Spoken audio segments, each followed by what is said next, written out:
Hello friends, welcome to Sangeeta's kitchen. చూడండి, ఈరోజు మన కిచెన్లో వచ్చేసి టేస్టీ కీమా బిర్యానీ చేస్తున్నాం ఫ్రెండ్స్. రండి చూడండి.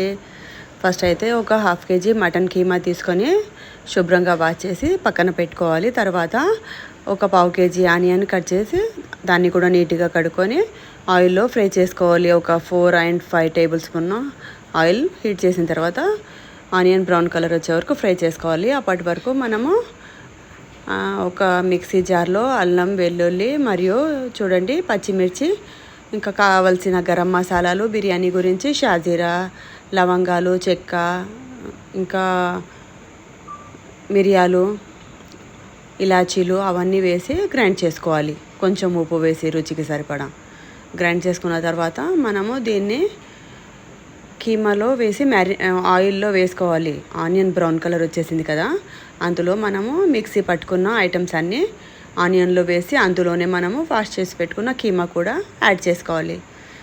ఇందులో మనం ఇంకా సాల్ట్, 1 స్పూన్ సాల్ట్, ఇంకా రుచికి సరిపడా మనం ఎంత తింటామో దానికి సరిపడా సాల్ట్, 1/2 టీ స్పూన్ పసుపు చూడండి అందులోనే వేసుకోవాలి మటన్లో. ఇంకా రుచికి సరిపడా కారము 2 and 2.5 టేబుల్ స్పూన్ వేసాము మేమైతే. కొత్తిమీర, పుదీనా కట్ చేసుకొని నీట్గా కడిగి నీరు అంతా ఇంకిపోయిన తర్వాత చూడండి ఒక్కొక్క కట్ట కొత్తిమీర, పుదీనా కూడా వేసుకోవాలి. తర్వాత పెరుగు కూడా యాడ్ చేసుకోవాలి. ఒక పావు కేజీ అంత పెరుగు యాడ్ చేసాము మేమైతే, కొంచెం మిగిల్చాము. ఇవన్నీ బాగా మ్యారినేట్ చేసి పక్కన పెట్టుకోవాలి. అప్పటి వరకు మనము రైస్ని ఒక 1/2 కేజీ అంత బాస్మతి రైస్ని చూడండి 1/2 కేజీ తీసుకున్నాము. దాన్ని ఒక 4-5 టైమ్స్ వాటర్తో కడుక్కొని పక్కన పెట్టుకోవాలి. ఇక్కడ మ్యారినేట్ చేసి పెట్టుకున్న కీమాని మనము కుక్కర్లో వేసి స్టవ్ పైన పెట్టి కొంచెము మూత పెట్టకుండా నీరంతా ఇంకిపోయే వరకు ఫ్రై చేసుకోవాలి. దాని తర్వాత మనము ఒక 4-5 విజిల్స్ పెట్టుకుంటే ఆయిల్ అంతా ఇలా పైకి వచ్చేస్తుంది. ఇంకా గట్టి పడేలాగా మనము ఆయిల్ పైకి వచ్చేసి ఇంకొంచెం గట్టిగా గ్రేవీ ఉంది కదా, కొంచెం గట్టి పడేలాగా అలాగే పొయ్యి ఈ విధంగా రావాలి కన్సిస్టెన్సీ.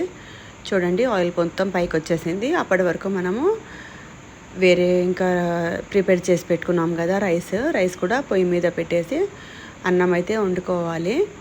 చూడండి కర్రీ అయితే ఇలా థిక్గా అవ్వనివ్వాలి. ఇప్పుడు రైస్ పొయ్యి మీద పెట్టి మనము రైస్ ఒక 70 to 80% కుక్ అవ్వాలి ఫ్రెండ్స్. తర్వాత మనము ఒక వేరే బౌల్ తీసుకొని అందులో మనము కుక్కర్లో వండుకున్న కర్రీ ఉంది కదా, కీమా కర్రీ, ఆ గ్రేవీ మొత్తము అందులోకి షిఫ్ట్ చేసుకోవాలి. చూడండి ఇలా మొత్తము గ్రేవీ వేరే పాత్రలో వేసుకున్న తర్వాత స్టవ్ మీద పెట్టి కొంచెం ఇంకా దగ్గర అయ్యే వరకు ఉడికించుకోవాలి. ఇందులోనే మనము ఇందాక వండుకున్నాం కదా బాస్మతి రైస్, అది కీమా పైన వేసుకోవాలి ఫ్రెండ్స్. ఈ విధంగా కీమా మీద వేసుకున్న తర్వాత కింద పెనం పెట్టేసి పైన కొత్తిమీర, పుదీనా, ఆనియన్తో గార్నిష్ చేసుకొని చూడండి ఒక 15 minutes లో ఫ్లేమ్ మీద దమ్ముకు పెట్టేసాము. వేడి కీమా బిర్యానీ అయితే రెడీ అయిపోయింది. రండి సర్వ్ చేస్తున్నాను. చూడండి ఫ్రెండ్స్ ఎలా ఉందో టేస్ట్ చూసి చెప్పండి. మీరు కూడా ఈ విధంగా ట్రై చేయండి. తర్వాత టేస్ట్ ఎలా ఉందో కామెంట్ పెట్టండి ఫ్రెండ్స్. ఓకేనా? మరిన్ని కొత్త వీడియోస్తో మేము ముందుంటాము. ఛానల్కి సబ్స్క్రైబ్ చేయడం మర్చిపోకండి. Bye friends.